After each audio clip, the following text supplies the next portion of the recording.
Welcome to the North Sessions. Settle in and let every story carry you towards sleep. My name is Lewis, and tonight I'll be reading to you. Tonight's story follows a woman who tends bees on a city rooftop, harvesting the last honey of the season by the quiet glow of a lantern on a dry autumn night. Woven beneath my voice, you'll hear soft piano and gentle binaural tones, designed to help your mind ease all the way down. Take a breath, and when you're ready, let the story begin.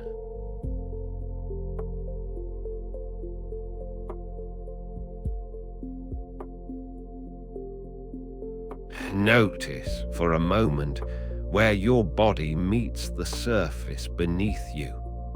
Feel the weight of your shoulders, the backs of your arms, the easy heaviness settling through your hips and legs. You don't need to hold yourself up. Everything is supported, and you can let go a little more with every breath. Your jaw may be holding tension you hadn't noticed.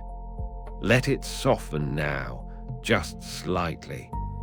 Let your tongue rest loose inside your mouth. Breathe in, quiet and steady, and breathe out without any effort at all. Feel your hands. They've worked enough today. Let your fingers uncurl, easy and open, resting wherever they've fallen. Notice your feet and let them go heavy. There is nothing to decide right now and nowhere else to be. The night is quiet around you and you are safe. Let your eyes stay closed, your breathing find its own gentle rhythm, and simply receive whatever comes next.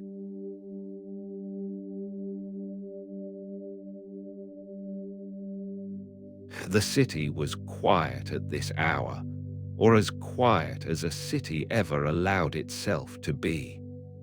A few streets over, a car moved through an intersection and was gone.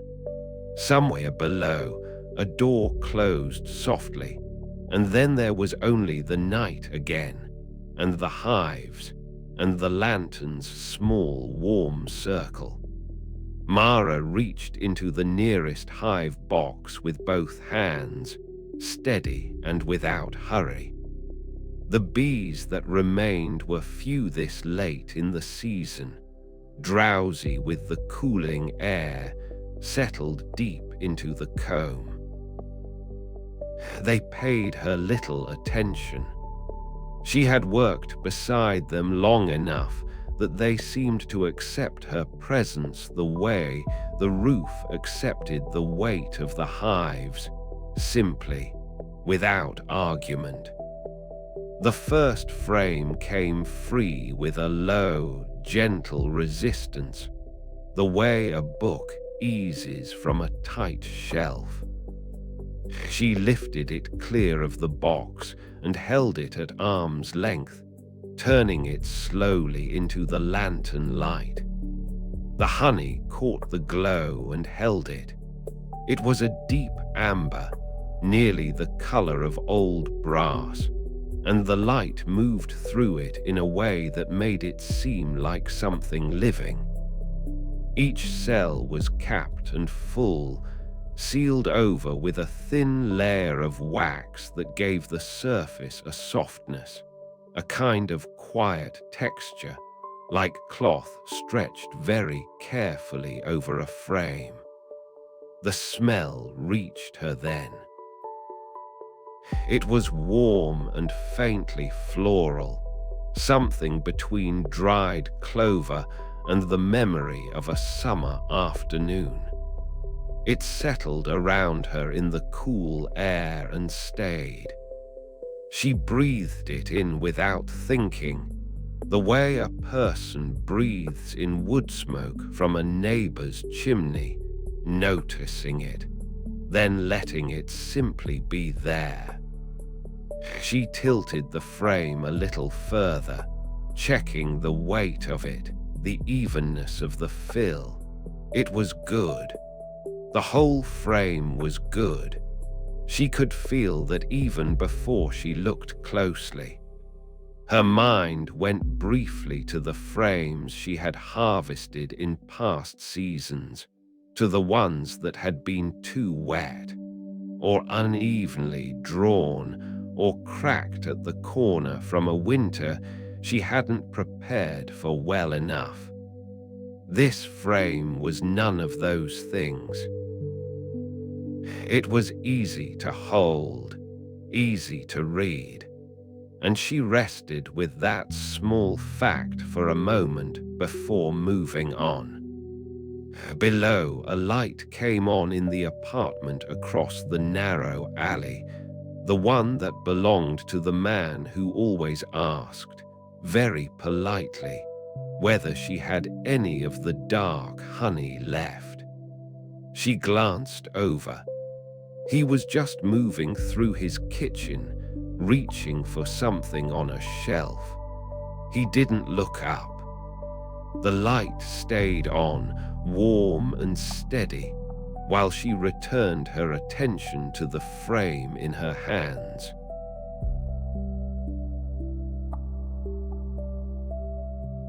She carried the frame to the low wooden tray she had set out earlier, the one with the notched rails that kept each frame standing upright without touching.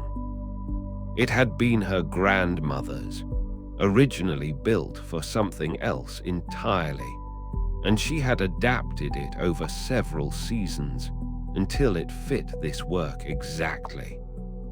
She lowered the frame in at an angle, tilting it gently until the bottom rail met the notch. Then she eased it upright, and it settled into place with a small wooden click that she felt more than heard. The tray sat on a folded cloth, on a table she had carried up from the stairwell weeks ago and never quite carried back down. The wood of the tray had darkened over the years from the honey that had seeped into it, not sticky now, just deeply stained, the color of tea left too long in the cup.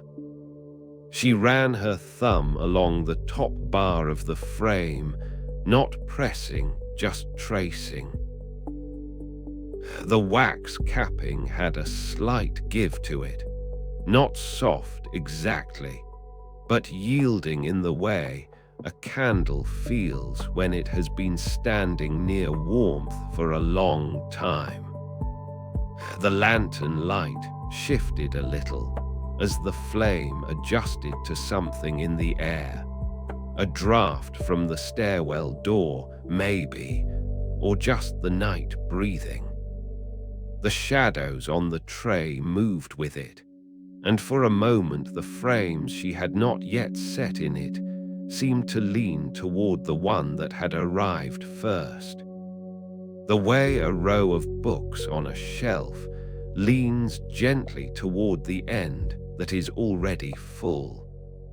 She looked at the frame standing there, quiet and upright, and felt something she did not have a name for.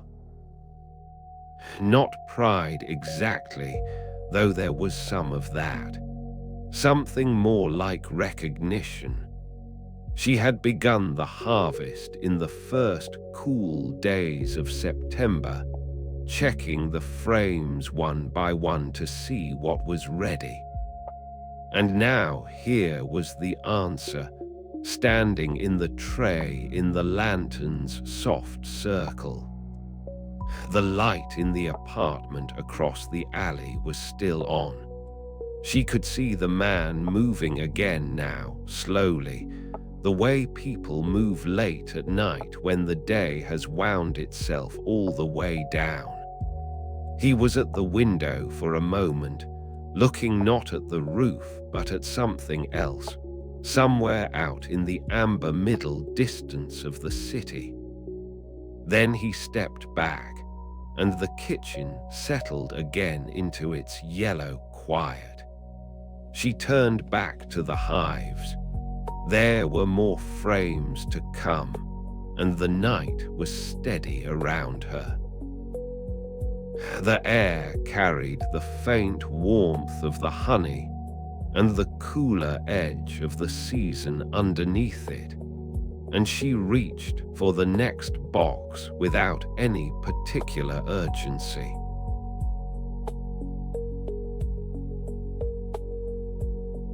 She reached into the next box with the same care she always brought to the frames near the end of the season, not caution exactly. More the way you handle something that has been a long time in the making.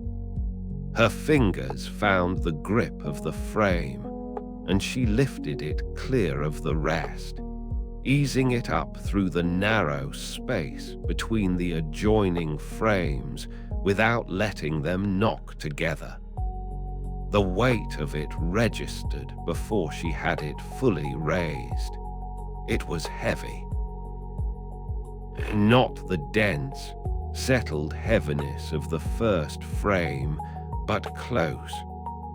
The kind of weight that sits in your wrists rather than your palms. She held it level, turning it slightly so the lantern light could reach both sides. The capping ran edge to edge across the comb, pale and matte, each small wax seal flush against the next. A few cells near the corner of the top bar had been left open, just a scattering. The honey there caught the light in a way the sealed cells did not, dark and liquid and still, like amber set into the surface of the frame. She brought the frame a little closer and tilted it, watching the honey in those open cells. It did not move. On a warm afternoon it might have shifted, running gently toward the low edge of the frame, the way water finds a slope without being asked. But tonight the air had some cool in it, and the honey held its place. She noticed the smell more clearly now that the frame was up near her face. The faint sharpness of wax, and below that something rounder, darker, the particular sweetness that came from the late season nectar, from the clover and whatever else the bees had found in those last warm weeks. It smelled like August had been pressed carefully into the comb and sealed away. The man across the alley had left his kitchen, and the window was a steady yellow now, with no one moving behind it. The city beyond carried on at its own quiet register, a car somewhere below, a door, a dog that barked twice and then thought better of it. She ran the frame through the lantern light one more time, looking for anything that did not fit. A cell that had capped unevenly, any sign of moisture at the edges. There was nothing like that. The frame looked sound in all the ways she knew to check. She shifted her grip, moving her right hand slightly to take more of the weight, and began to carry it over to the tray.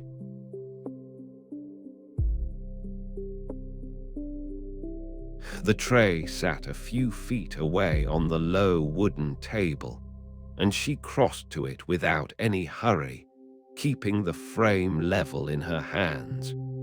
She set one end down first. It made a sound that was barely a sound at all, a small wooden knock, soft and dry, the kind of thing you would miss if you were not already close to it. Then she lowered the other end, letting the frame come to rest in the tray the way you might set down a book you have been reading carefully. It settled there without complaint. She stood back a half step and looked at it. Under the lantern, the capping had taken on a warmer cast than it held up in the open air. The wax looked almost honeyed itself, cream shading toward gold in the places where the light touched it directly, and a softer, quieter color in the places where the shadow fell. The open cells near the corner held that same dark stillness they had carried when she tilted the frame. They had not changed. The honey simply waited, as it had been waiting for months, in no particular hurry to be anything other than what it was. She pressed 2 fingers lightly against the top bar to make sure the frame was sitting square in the tray. It was. The wood was smooth and dry under her fingertips, worn where other hands and other seasons had handled it. From somewhere below, a window opened. She could tell by the brief change in the city sound, a small addition of treble that had not been there before. A voice came up, not loud, not directed at her. Someone in one of the lower apartments calling something back into a room. The words did not reach her clearly. Then the window slid shut again, and the city went back to its low, companionable murmur. She did not move right away. There was no reason to rush on to the next frame while this one was only just settled. The tray would hold several more before the night was done, but it did not need them all at once. She had learned some seasons ago that the work went better when she let each piece of it be complete before beginning the next. The lantern flame gave a small shift, adjusting to something in the air she could not feel, and the light moved briefly across the capped surface of the frame. The wax seemed for a moment almost luminous, lit from inside, the way old glass sometimes catches the last of the afternoon and holds it a little longer than seems reasonable. Then the flame steadied. The frame was just a frame again, resting in the tray. She put her hands at her sides and let herself have one quiet breath before she turned back to the box.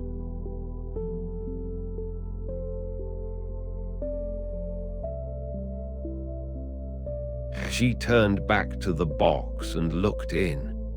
2 frames remained, leaning gently against the inside walls the way books lean in a shelf that is half emptied. She had known they were there. Still, she looked at them for a moment before she reached in. The one nearest to her sat at a slight angle. She adjusted it first, just a touch, pressing it softly upright with 2 fingers until it stood square. It was a small thing to do. It cost her nothing. But it felt right to approach it that way, with a little care before she lifted it. She worked her fingers under the lug on the near end, then brought her other hand to the far side. The frame came up steadily. She kept her elbows close, the way she always did on the last frames of a harvest, when her arms had already done a long evening's work and she did not want fatigue to make something careless of her. The weight was familiar, heavier than an empty frame, quieter than a frame still dripping. This one was well sealed and settled, the wax firm, the honey no longer moving inside the comb. It felt contained, dense in the way that good things feel dense, not heavy as a burden, but heavy as something complete. She raised it clear of the box and held it level. Along the top bar, a thin line of propolis had built up over the summer, and it showed now in the lantern light as a dark, raciny seam.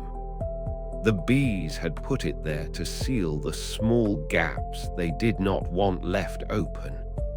She drew her thumb along it without pressing, just feeling the slight ridge of it. It was faintly tacky still, even in the cool autumn air. Below the top bar, the capping ran nearly unbroken across the face of the frame. One small patch near the lower corner had a few cells still open, dark against the pale wax surrounding them. She had noticed a frame like that earlier in the season and thought of it as a door left slightly ajar. She thought of it that way again now. From the alley below, she heard the sound of a bicycle moving past, the quiet tick of its wheels over a seam in the pavement. It came and went quickly. Then the street was quiet again, only the low, surrounding hum of the neighborhood at this late hour. She did not look down. She kept her eyes on the frame and her hands steady beneath it, and she began to walk, easy and without rush, toward the tray.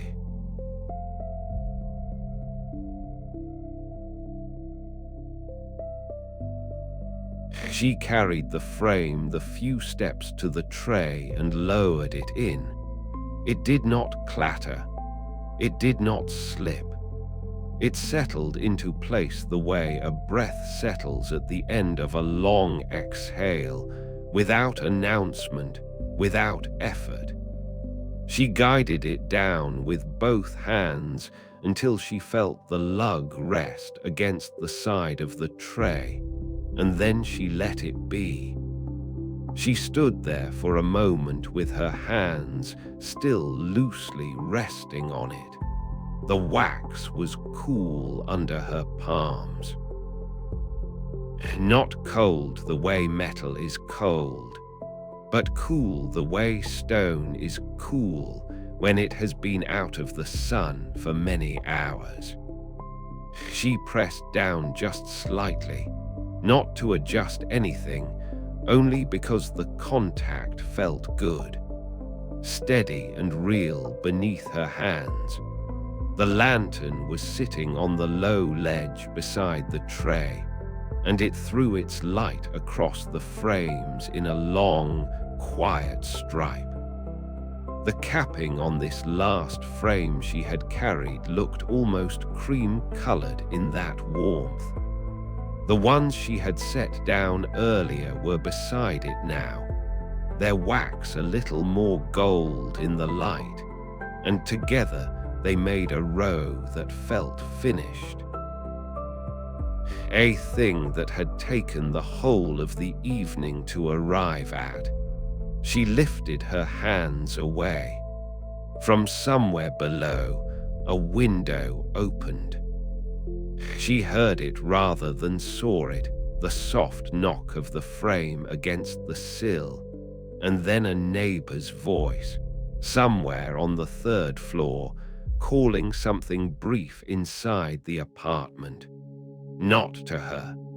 Just a voice moving through the night, ere the way voices do when a city is mostly resting but not entirely quiet. The window stayed open, and from it came the faint sound of water running in a kitchen, and that was all. She did not mind the sounds. She looked down at the tray. 4 frames, all of them settled, all of them sealed. The wax held its color in the light. The wood of the frames was marked here and there with propolis at the corners, and she could smell it faintly, that dark, resinous smell that always reminded her of something older than the season, older than the hive, something that simply belonged to the work itself. She brought her hands together in front of her and pressed them once, palm to palm. A quiet gesture, without ceremony. The kind of thing you do when something is done and you are glad of it. The tray was full now.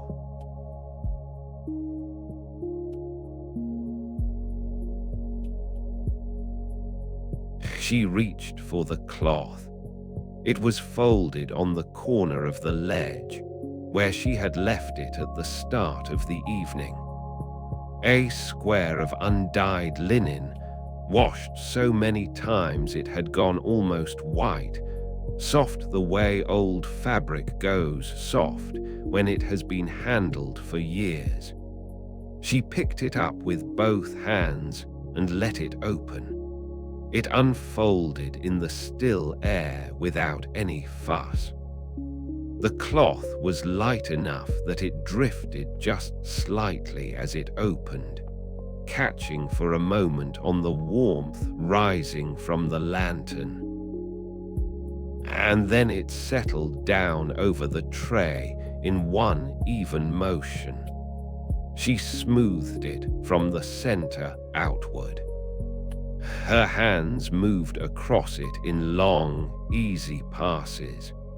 The linen was cool against her palms, and beneath it she could feel the faint shapes of the frames pressing up through the cloth, the edges of the wood, the small rises where the capping was thickest. She pressed down gently and let her hands move to the corners, tucking the cloth under the rim of the tray on each side. It covered everything. The frames, the wax, the propolis-marked corners, the whole of the evening. She thought of it the way you think of drawing a blanket over something you want to keep. Not hidden, only kept. The cloth sat over the tray now with a quiet evenness, and the row of frames beneath it held their shapes without asking to be seen. The lantern light fell across the linen and turned it the color of warm sand. She stood back. The tray looked different now, covered, more finished somehow. The work was still there beneath the cloth, but the cloth said that the work was done, and she was glad of it. From the stairwell door came the quiet sound of a latch. She turned her head. It was the man from the second floor, the one with the small terrier. He had asked her once in late summer whether the honey would be darker this year because of the dry weather. He came through the door with the dog already at the end of its lead. and he glanced up at her without surprise, the way neighbors do when they have seen each other often enough that the rooftop feels shared. He looked at the covered tray. "Done for the year," he said. It was not quite a question. She nodded once. "Done for the year," she said. He let the dog pull him gently toward the far corner of the roof, and the terrier moved in its quiet, investigating way along the low wall. She watched them for a moment, and then she turned back to the tray. The cloth lay smooth and still over everything. The lantern went on burning.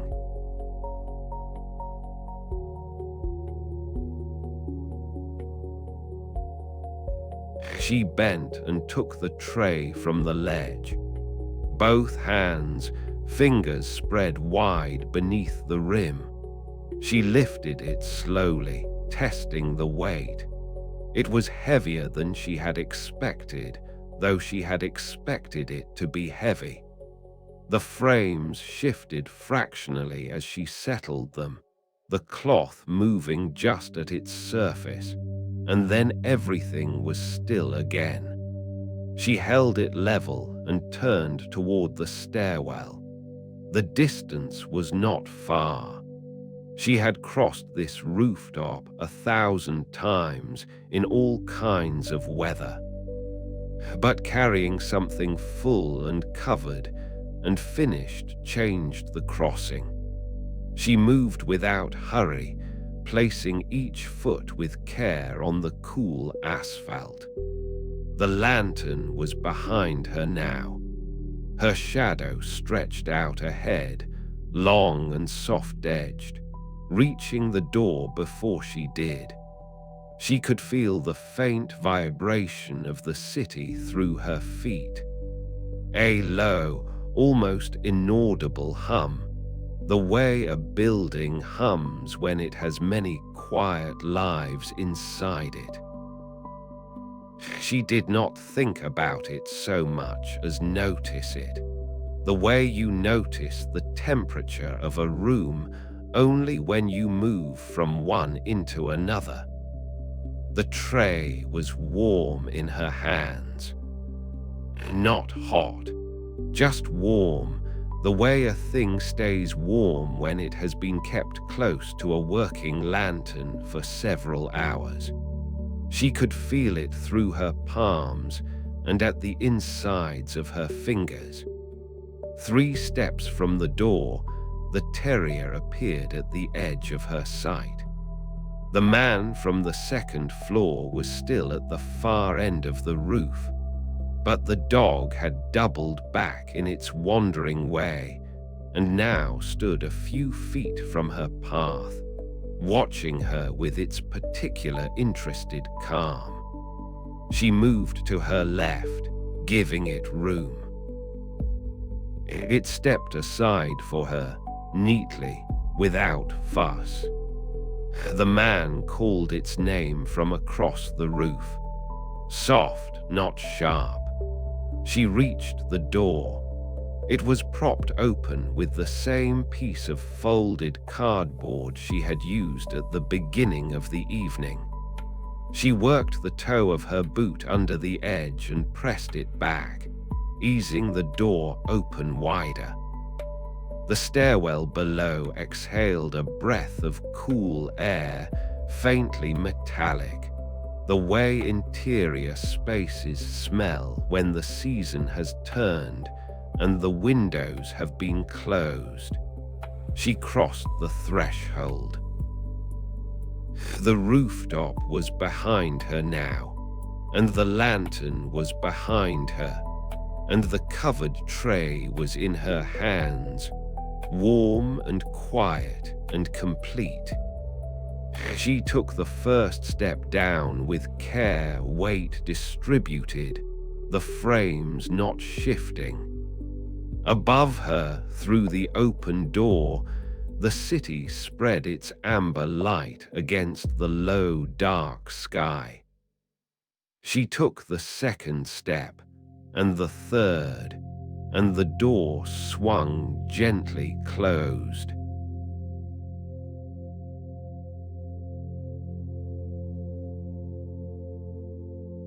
The kitchen was dim when she reached it, lit only by the small bulb above the stove.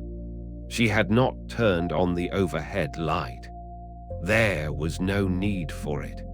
She set the tray on the counter, both hands steadying it level against the backsplash. Then she straightened and stood for a moment, feeling the length of the evening in her shoulders. The tap was at the window end of the kitchen. She crossed to it and turned the handle, and water came, cold first, then warming as she held her hands beneath it. The water turned faintly amber for a moment. Not from the honey exactly. From the evening itself, it seemed. From hours of lantern light and wax, and the particular warmth of her gloves worn too long. She watched it clear. She took the soap from its dish beside the sink.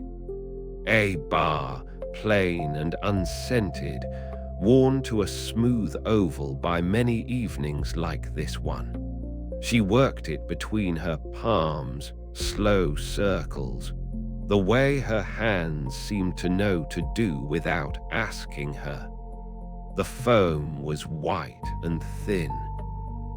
It ran between her fingers and down her wrists in small rivulets, disappearing under the flow of the tap. She could smell the faint sweetness still. Under the soap, deeper than the soap could reach in one pass. It was the kind of smell that stays close to the skin for a little while, like a memory that lingers in a room after the person has left. She rinsed and lathered again. The second pass was quieter.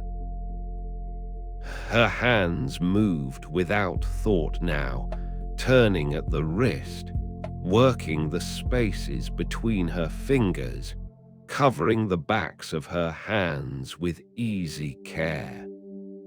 Through the window above the sink, the city sat as it always sat.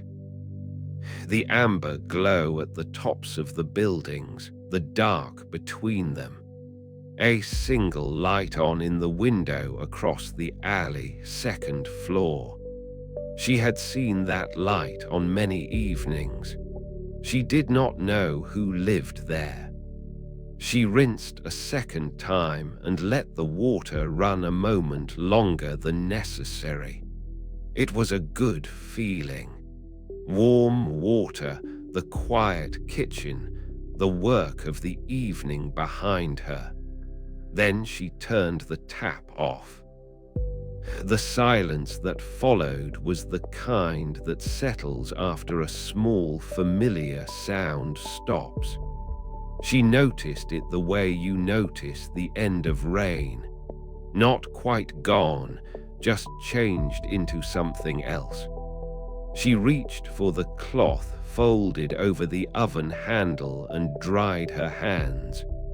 Gentle, thorough, each finger, the palms, the backs. The cloth was soft from many washings. She set it back over the handle. She looked at her hands. They were clean.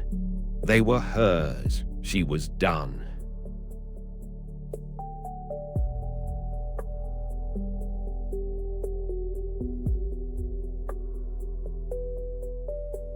The rooftop was still up there above her.